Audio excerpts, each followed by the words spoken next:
Mas, eventualmente, se ele tiver num jogo de ida, Flamengo jogando oitavas de final da Libertadores, ele abre 3-0, ele tem margem para poupar 2-3 no jogo de volta. É o sonho que todo mundo quer, mas nem sempre tem, né? Então, mas eu não acredito que por essa declaração o Felipe Luiz será forçado a poupar na Libertadores. E você consegue rodar. Eu acho que o Flamengo tem condições de manter um alto nível e disputando todos os títulos. Acho que o elenco hoje é muito mais encorpado para conseguir fazer isso. Fala pessoal, sejam muito bem-vindos ao Flamengo Informa e agora vamos acompanhar as últimas novidades. A imprensa ficou ali impressionada com o planejamento técnico do Mengão para 2025. O Boto chegou, deu uma entrevista bem interessante, uma declaração ali, falando um pouco sobre o que esperar, se o Flamengo vai abrir mão de competições, se não vai, qual é o projeto, qual o planejamento para 2025. A gente sabe que tem Brasileirão, Carioca vai acabar agora, vai iniciar Brasileirão, tem Libertadores, Copa do Brasil, ou seja, são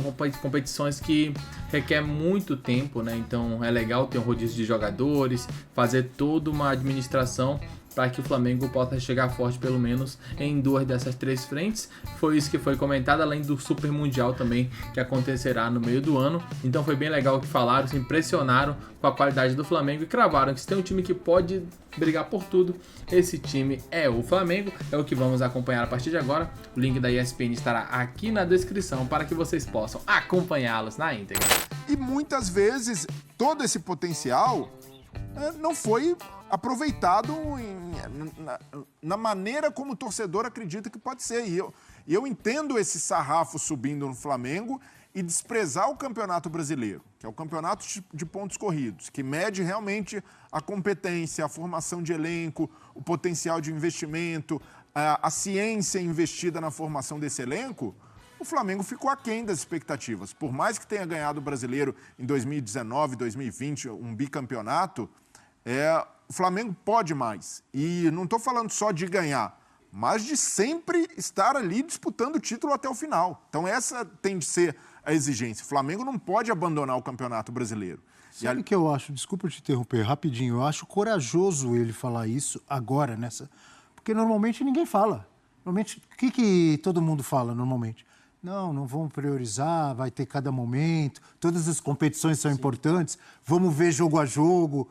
Não é assim? Mas ele falou isso. O Flamengo é um clube que tem de começar a temporada com a ambição de querer ganhar tudo que é possível.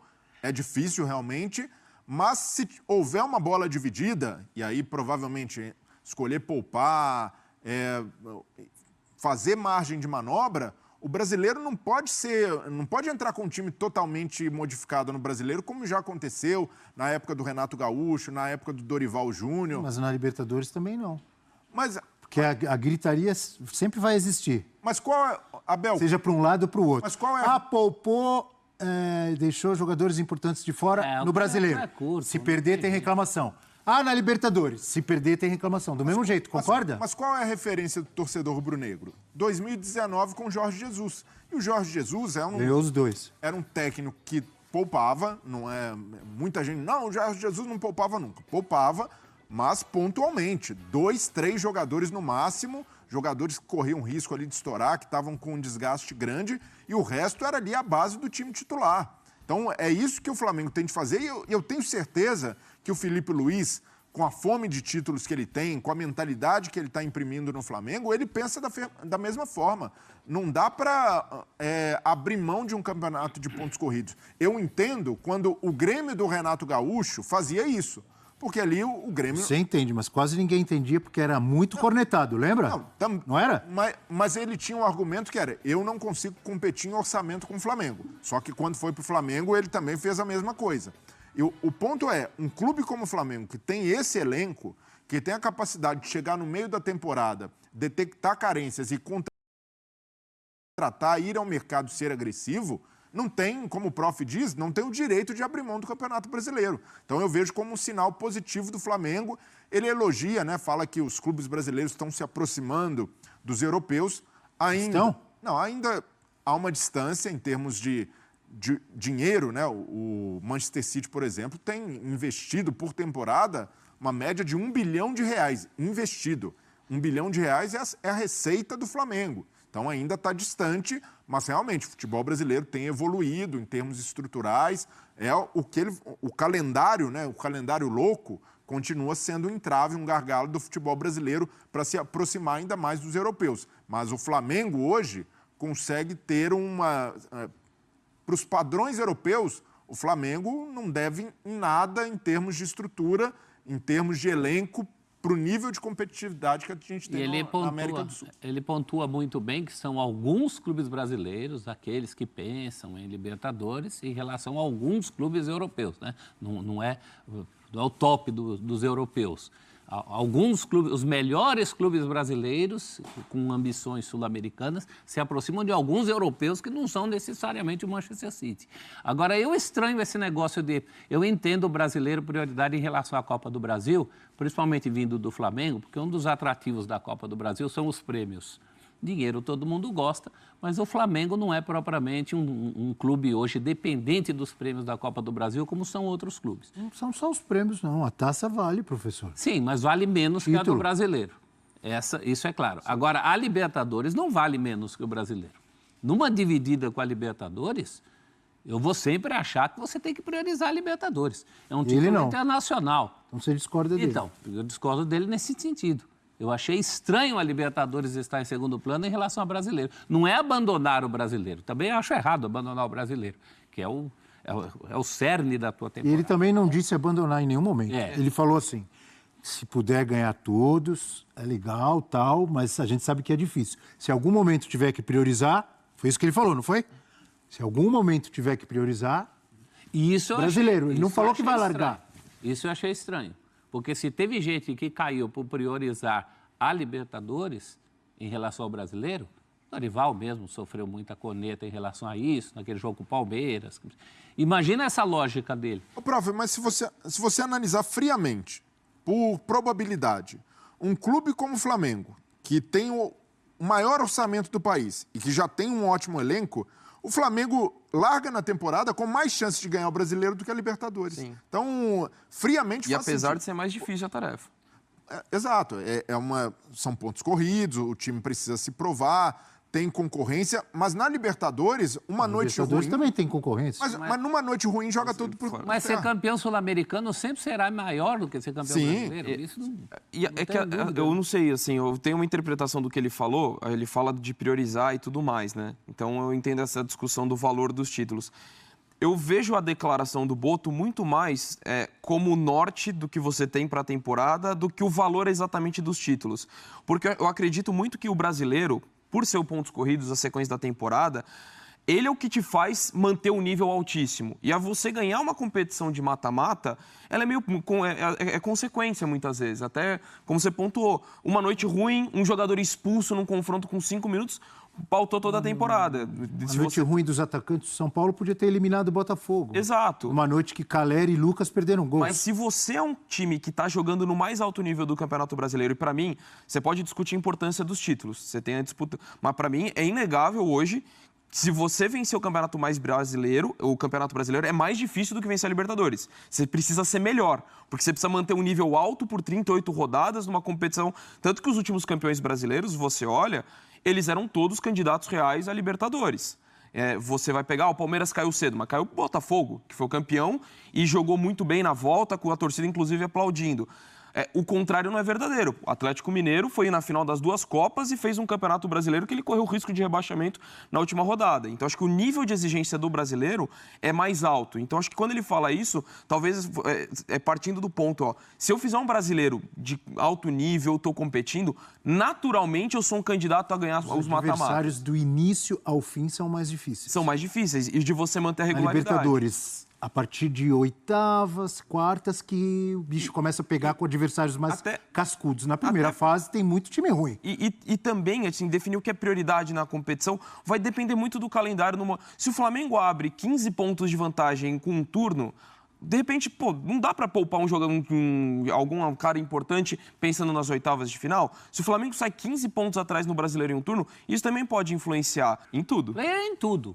Então, se ele é técnico... Vamos ver, ele é português. Se ele é técnico do Benfica e ele fala que vai priorizar o campeonato português em relação a uma Champions, em que o Benfica não vai ser campeão da Champions, eu até entendo. Mas o Flamengo é top na América. Então, numa dividida de uma Libertadores com o brasileiro naquela semana, eu não tenho dúvida nenhuma. O título sul-americano é mais importante que o título nacional. Mas, prof, dificilmente o Felipe Luiz vai poupar o time na Libertadores em quartas de final, em semi.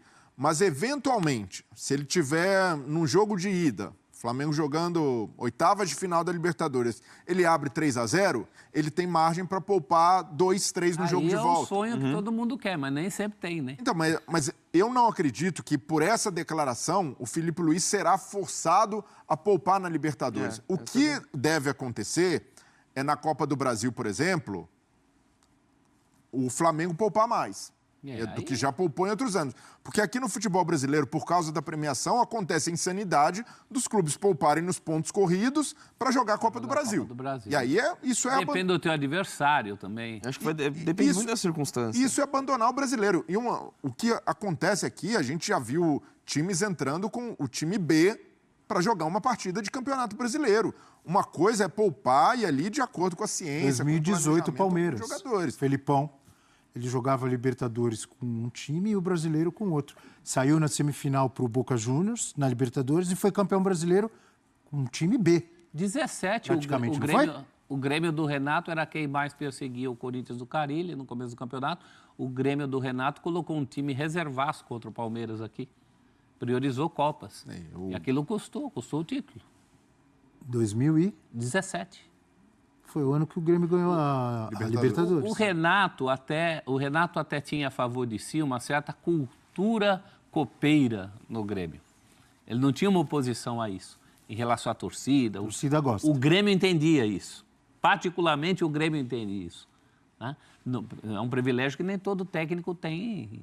Está aí o Dorival, que no Flamengo ouviu para Chuchu, quando não botou a sua força máxima. Foi campeão da Libertadores. E foi campeão das outras duas. E da Copa do Brasil. Ganhou duas. André Donk, Mr. Europe, como é carinhosamente chamado aqui.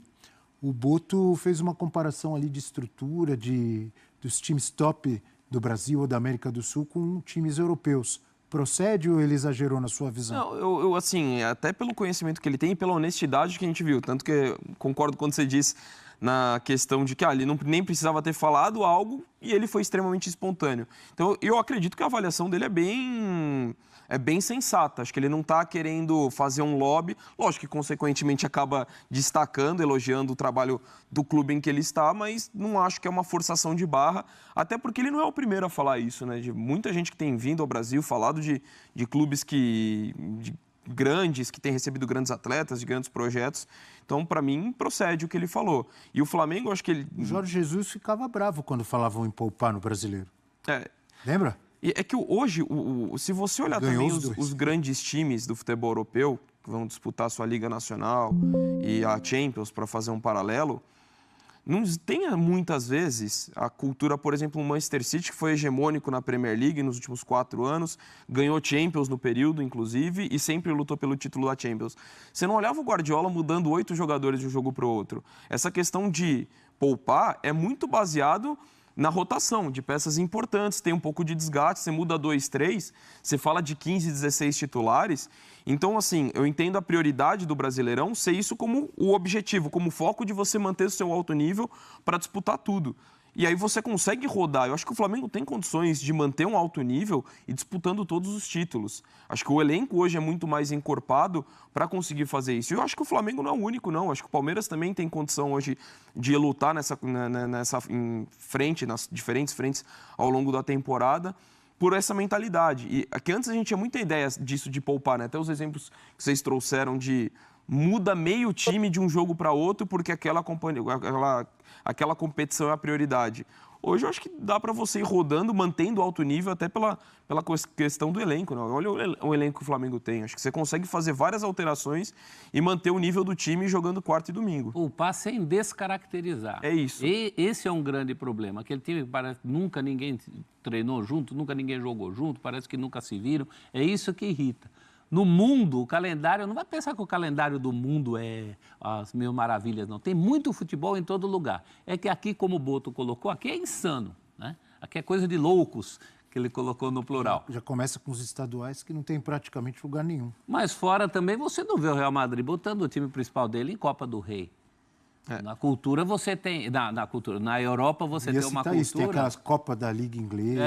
Então, aí tem o Ali tamanho... os times poupam muito. Mas tem algumas coisas, por exemplo, os europeus eu gosto, até quando a gente fala de desgaste, sempre o goleiro é o que acham que menos desgasta, né? Na Europa eles têm o goleiro de Copas. Muitos times têm. E isso é claro, não precisa nem explicar. Né? A Copa você vai ver, o Já cara teve em das alguns. Copas. Flamengo teve, né? Não lembro se mais algum time, mas o Flamengo bem claro. Para começar, você precisa ter 2 goleiros confiáveis, né? Minimamente confiáveis, para segurar nos jogos de Copa. Então, são algumas coisas que a gente pode fazer, mas realmente o nosso calendário, principalmente por causa dos estaduais, é coisa de loucos. Coisa de maluco. Por falar em Flamengo, estávamos falando do Flamengo agora, a novela Thiago Maia continua. Não é possível. Que novela, hein? Essa tá indo Tem longe. hein? Janete Claire. Nossa, direito.